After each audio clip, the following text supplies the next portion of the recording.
What percentage of your income are you saving or investing each month? If you're like most Brits, it won't be anywhere near enough. We know this because the average Brit retires at age 64. If they were saving properly for retirement, we're betting few would willingly choose to limp on into their mid-60s. But how much of your income do you need to be saving each month to reach your goals? In this video, we'll assume that your goals are a comfortable retirement on your terms, starting sometime in your 40s or 50s. We'll look at what the financial gurus recommend. We'll look at what most normal people are doing. And finally, what you need to do to set yourself apart from the slow laners who follow the mainstream media narrative. It might even be that the whole notion of saving a percentage of your income is flawed. Maybe there's a better way. Let's check it out.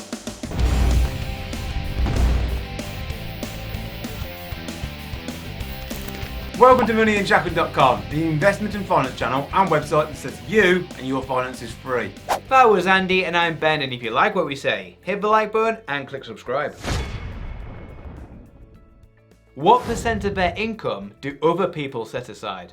The average UK citizen saved just £2,292 in 2020. The average salary in 2020 was just under 26 grand. So from this, we can calculate that the average person saves around 11% of their job income after taxes and other payslip deductions. We also know that the average person retires at 64. The average retirement age is expected to keep climbing and will probably be well into the 70s by the time our generation gets to retire. If we know the average person currently retires at 64 and the average person saves 11% of their income, it seems that saving 11% is not going to be enough for you. For you to reach financial freedom before your 70s, you're going to need to be putting aside more than the average Joe.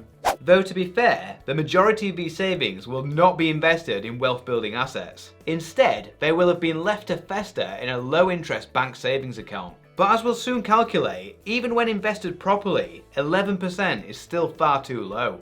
We're also very skeptical of these savings statistics. Far too often what people describe as their savings are really delayed spendings. What they count as savings today goes on fixing the car tomorrow. Our definition of saving is putting that money aside and never touching it again until retirement. Savings percentage by age. You'd think that when you're younger, it would be harder to save or invest a high percentage of your income because you probably don't have much of it.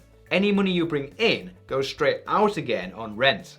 There's some truth in that, but people in their 20s actually save above the national average, probably because they don't have families to pay for. People in their 30s are able to save the most, as most people are established in their careers by this point and raking in the big bucks. For whatever reason, saving tails off once people pass the age of 50.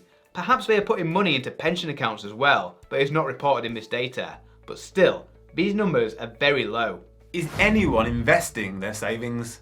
Of course, to get anywhere in this world, you need to be investing your savings, not stashing them in a bank account. Cash accounts earn less than nothing due to inflation and low interest rates. The stock market, on the other hand, is widely quoted as having an average return of 8% since records began. A person who saves 10% of their after-tax income in a cash ISA will fare far worse over time than a person who invests 10% each month into a stocks and shares ISA. But the most recent data tells us that for the tax year ending April 2019, just 22% of ISA subscriptions were stocks and shares ISAs, compared to 76% for cash ISAs. What do the financial gurus say?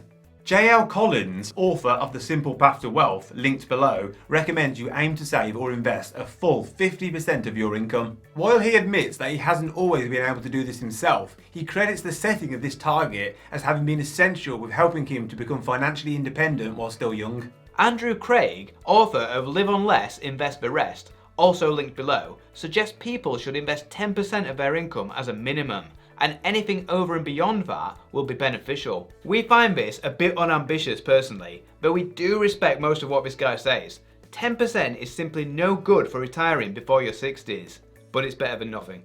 Most commentators agree that the answer lies somewhere between 10 and 50%. Some in the FI community take it to the extremes and invest over 70% of their incomes. Some are doing this by living like tramps, while others are able to set aside so much by pursuing a higher income. Let's now look at how hard it is to increase your savings percentage. Is saving X% really so hard? The average UK citizen who earns 26 grand is in the top 3%, richer than 97% of the people on Earth. So in theory, saving money really shouldn't be that hard. The reason you may not feel this well off though is because you are used to a certain lifestyle and standard of living. You choose to live in expensive accommodation, you choose to have the big TV, 10 monthly subscriptions and a new car on finance. We're not saying that any of this is a bad thing. We're just pointing out that in this country, saving for our futures is often a choice that comes second place behind our lifestyle priorities. Saving a higher percentage gets far, far easier the higher your income is. This is because the range of money that most people need to live on is quite similar, while incomes can vary wildly. You probably only need around 20 grand after tax income to live a moderate lifestyle in most cities. Anything earned over this could in theory go straight into your early retirement fund. You'd probably find that moving from saving 10% of your income to 20% is easily done if you were to get a promotion or move jobs. Assuming these numbers are all after tax, 10% of a £25,000 income is £2,500. 20% of a £30,000 income is £6,000. If you'd just moved up the career ladder from 25 grand to 30 grand, your salary would be up by £5,000. But your savings per month only need to go up by £3,500 to double your percentage of income saved. You just got an extra 5 grand of income, so doubling your savings rate in this scenario is easily achieved, so long as you don't succumb to too much lifestyle inflation. But if you are not able to increase your income, the only option left to you if you want to increase your savings percentage is to cut back. But to reach anything like 50% plus and join the top ranks of the FIRE community by only cutting your outgoings, you'd have to make some radical lifestyle changes. But let's assume you don't want to be living on rice and beans for the rest of your working life. What's a more realistic amount to be saving each month? How much we think you should invest each month. The correct answer is, you need to work backwards from your target wealth goal, choose a time frame that you can stomach, and aim to save and invest at least the percentage that this calculation tells you to. For both of us, the goal is a minimum £500,000 per person in a household. This would bring in an annual income per person of £20,000 using the famous 4% safe withdrawal rate rule. What we think is enough for one person to live a basic lifestyle. Say you start investing at age 25 and your salary is 30 grand after tax. Let's further assume that the absolute maximum you're willing to tolerate slaving away for would be 15 years, gaining financial independence at age 40. You would have to invest 57% of your income over this time frame to reach this goal with compounded average stock market returns, while the same person allowing themselves an extra decade to reach their goal with a target freedom date at age 50 need only save 21% of their income. Alternatively, the correct answer is as simple as, if your goal is financial freedom, you need to save as much as you possibly can, because freedom ain't cheap.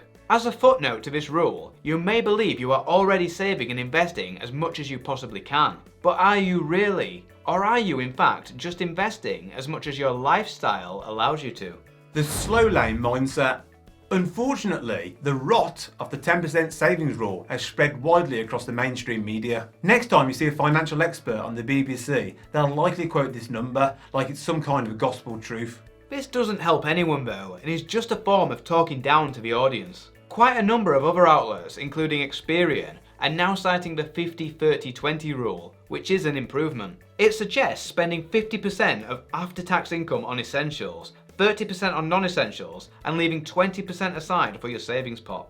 But to us, this still lacks aspiration. Especially while you're in the first half of your investment journey, how much you can save each month is far more important than your return on investment. And yet, we see investors worrying about the difference between an 8% and an 8.5% return who are only depositing a few quid a month. As we showed before, investing around 20% of your after-tax income is probably okay if you want to retire in 25 years' time. But who wants to be forced to work for 25 years? 25 years is a long time. Every percentage that you can edge that savings rate higher will shave years off your career.